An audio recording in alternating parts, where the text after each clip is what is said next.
दोस्तों नमस्कार। आशा करता हूँ आप सभी खुश होंगे। तो आज की कहानी शुरू करने से पहले जो भी चैनल पर पहली बार आए हैं या जिसने भी अभी तक चैनल को सब्सक्राइब नहीं किया तो जल्दी से जाकर चैनल को सब्सक्राइब करें और घंटी का बटन दबाकर ऑल का आइकन जरूर प्रेस करें ताकि हमारी कहानियों की नोटिफिकेशन आप तक सबसे पहले पहुँचती रहे और आप हमारी कहानियों का आनंद उठाते रहें।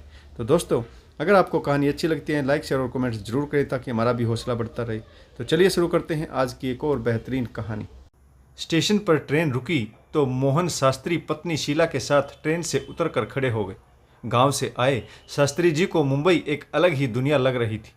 एक पल को लगा कहाँ आ गए हम, अपने लोगों और अपने गांव को छोड़कर। सभी को अपने स्थान पर पहुंचने की जल्दी थी। भीड़ बहुत ज़्यादा थी। अचानक उनकी नज़र बड़े बेटे राजीव और बहू नेहा पर पड़ी।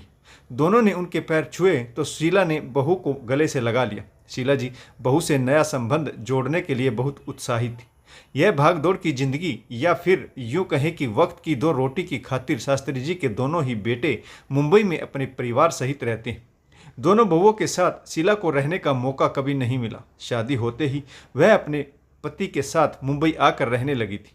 पहले बड़ी बहू नेहा ने ऐसा किया और फिर छोटी बहू पूजा ने भी उसी के पद चिन्हों पर चलते हुए सिर्फ 2 दिन में ही ससुराल को अलविदा कहकर मुंबई में आकर गृहस्थी बसा ली।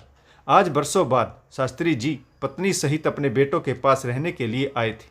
हमेशा के लिए। आज तक शीला का बहू के साथ औपचारिक रिश्ता ही था। फोन पर बातचीत होती थी जिससे मानसिक जुड़ाव नहीं हो पाया था। स्टेशन से ठाणे तक 1 घंटे की ड्राइविंग में बहू नेहा चुप बैठी थी। मोहन जी बेटे राजीव से थोड़ा बहुत बातचीत कर रहे थे। शीला जी भी चुपचाप बैठी थी। वह बहू से कोई बात करने की कोशिश करती तो वह सिर्फ हाँ में ही जवाब दे रही थी।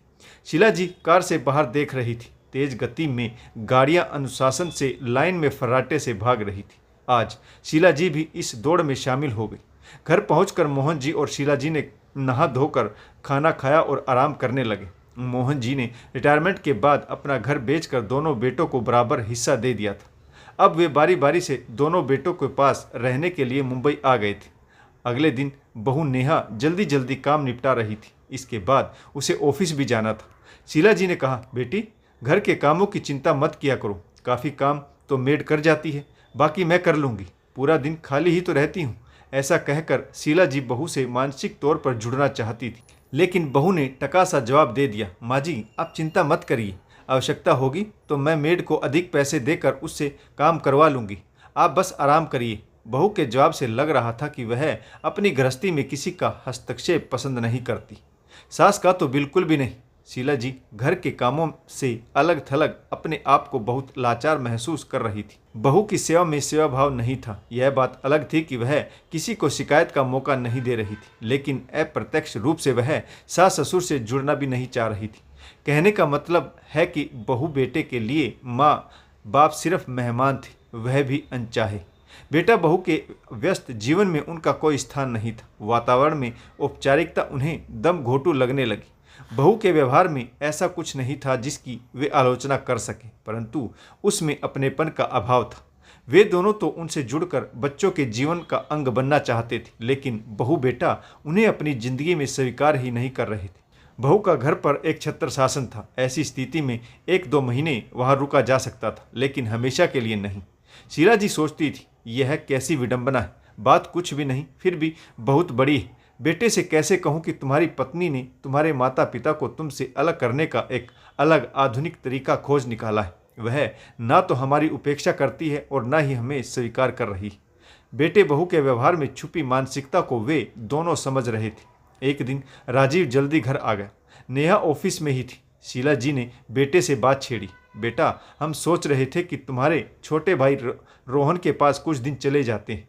राजीव कुछ नहीं बोला क्योंकि वह जानता था कि घर में सब कुछ असहज। दिलों में तनाव है। माँ बाबूजी का छोटे भाई के घर चले जाना ही ठीक है। वह सोच रहा था जीवन भर तो पत्नी के साथ निभाना है, फिर मम्मी पापा का मेरे घर पर मन भी तो नहीं लग रहा। वह छोटे भाई के पास जाकर रहे तो ठीक है।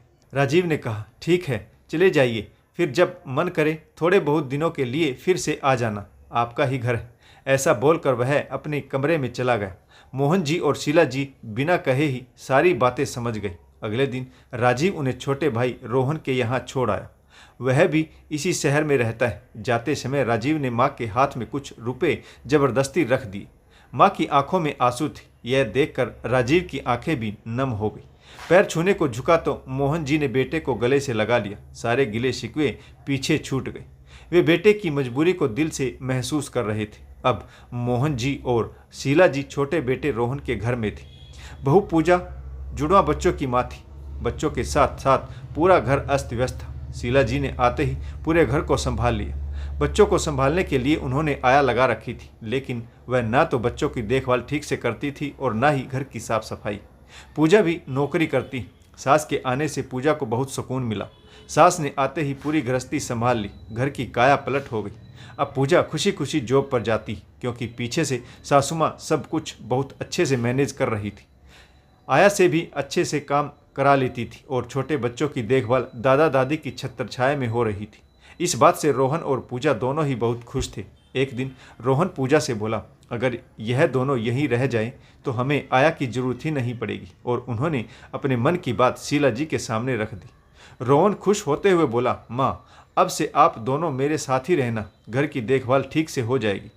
आपके पोता पोती को भी आपका स्नेह मिल जाएगा। शीला जी ने हंसते हुए सभी कामों की बागडोर संभाल ली। आया हटा दी गई। मोहन जी यह महसूस कर रहे थे कि इस उम्र में 2 जुड़वा बच्चे और घर का सारा काम संभालना शीला जी के लिए बहुत मुश्किल है, पर वह चुप्पी साधे हुए थी। धीरे धीरे घर और बाहर के सारे कामों की जिम्मेदारी उनके कंधों पर आ गई। अजीब विडंबना है, बड़े बेटे के घर में उन्हें खालीपन सता रहा था, क्योंकि बड़े बेटे के दोनों बच्चे हॉस्टल में रहते हैं। बहू बेटा जॉब करते हैं। वहाँ पर उनके पास करने को कोई काम नहीं था। लेकिन यहाँ पर व्यवस्था इतनी बढ़ गई कि शीला जी का स्वास्थ्य गिरने लगा। बहू बेटे के सामने कुछ कह नहीं सकते थे, क्योंकि उन्होंने स्वयं आगे बढ़कर यह जिम्मेदारी ली थी। कहते भी तो किससे। पूजा और रोहन आराम से अपने सामाजिक जीवन और ज़रूरतों में व्यस्त रहने लगे। हर शाम को वह बच्चों को माँ बाप के सहारे छोड़कर लेट नाइट पार्टियों में जाते। बच्चों से बेखबर बाहर घूमते रहते। पूजा बिल्कुल ही भूल गई थी कि वह जुड़वा बच्चों की माँ है। उनके प्रति भी उसकी कोई जिम्मेदारी। सास घुटनों के दर्द से परेशान है। बाबूजी को ब्लड प्रेशर की शिकायत है और इस उम्र में इतना अधिक काम उनके बस की बात नहीं। बहू बेटा 2 वक्त की रोटी तो दे रहे थे, लेकिन इसके बदले बुजुर्ग माँ बाप से नौकरों की तरह काम करवा रहे थे। शीला जी को पूरा दिन नहाने की फुर्सत भी नहीं मिलती थी। शाम को जब चारपाई पर लेटती तो शरीर दर्द से कहरा उठता। एक दिन मोहन जी को अपना गांव वाला घर याद आया। सुबह सुबह उठकर गर्म चाय के साथ न्यूज़पेपर पढ़ते थे। पत्नी के साथ जीवन बिताते थे, लेकिन अब तो शीला जी पोते पोती की देखभाल में व्यस्त हो गई। कैसे फंस गए मुंबई में आकर। यह तो दूसरी जेल थी जहां उनसे मजदूरी करवाई जा रही थी। मोहन जी सोचने लगे, शर्म आती ऐसी संतान पर। कितने स्वार्थी हो गए हैं आजकल के बच्चे। शीला जी थक कर रात को चारपाई पर लेटती तो सोचती, माँ की कोख से जन्म लेने वाले बच्चे कितने अनजान हैं, या फिर स्वार्थी, जिन्हें माँ बाप का दर्द दिखाई नहीं दे रहा। क्या करें ऐसे रिश्ते का। कुछ ही महीनों में दोनों ने अपना अस्तित्व ही खो दिया। अब क्या करते। गांव का पुश्तैनी मकान भी बेच चुके थे। रिटायरमेंट की एक मुश्त राशि भी बेटों में बराबर बांट चुके थे। अब उनके पास कुछ नहीं था। मोहन जी की पेंशन आती थी, वही एकमात्र सहारा था। एक दिन मोहन जी ने बेटे से कहा, बेटा रोहन, अब तुम्हारी माँ से इतना काम नहीं होता।